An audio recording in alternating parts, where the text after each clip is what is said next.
Getting your dream job. I think this is very important when it comes to stabilizing your situation and prospering in the land. You know, you got to have a stable path, right? If you're in survival mode, you're not going to be able to live well. You're not going to be able to serve others.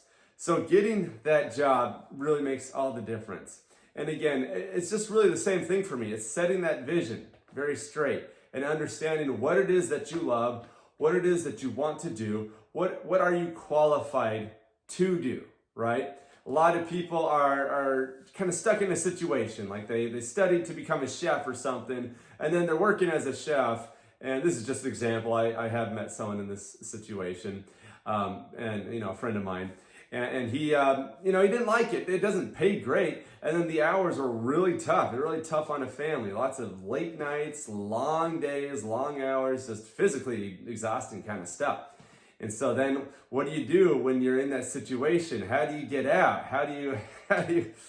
So I've been there, right? I felt stuck in a career that I didn't love.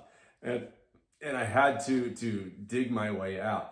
And there's just no easy way. There's no easy way to go through this. But again, if that's you, well, again, get to the drawing board. Think, what do I want to do? What is it that I would rather do? If you can actually get that clear in your mind, and then you say, okay, here's the job I actually want. So what does it take to get that job? So what qualifications? Do you got to go back to school? Then go back to school. And if you're going back to school, how can you do it without taking out any new debt? That should be just a humongous priority for you. How can you do it without taking any debt? And then, of course, what will this job pay at the end?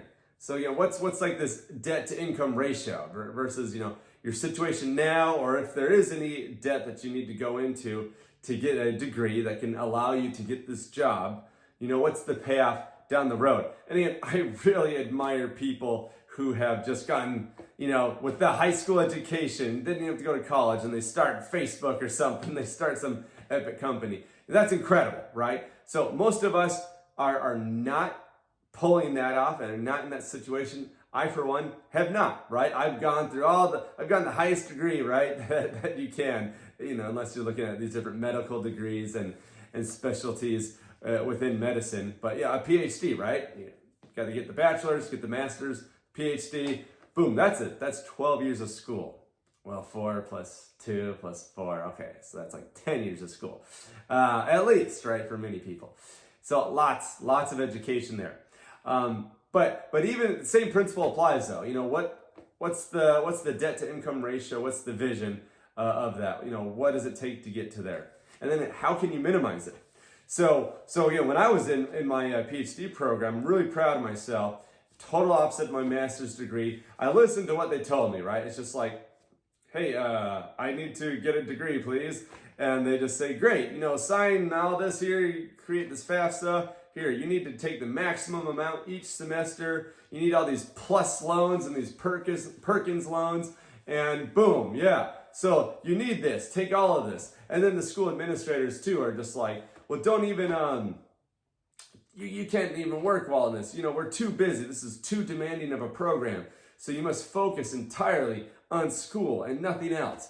And so pretty much all of us listened to them, unfortunately, and we didn't have jobs, right? And then I wasn't also in a position to really have a lot of negotiating power, like scholarships, meaning I didn't have amazing test scores personally. And so I didn't apply to the scholarships that I should have, and I could have made more effort, and I could have retaken tests. Again, if I go back to 17 years old or something, then I could have really made some big differences as far as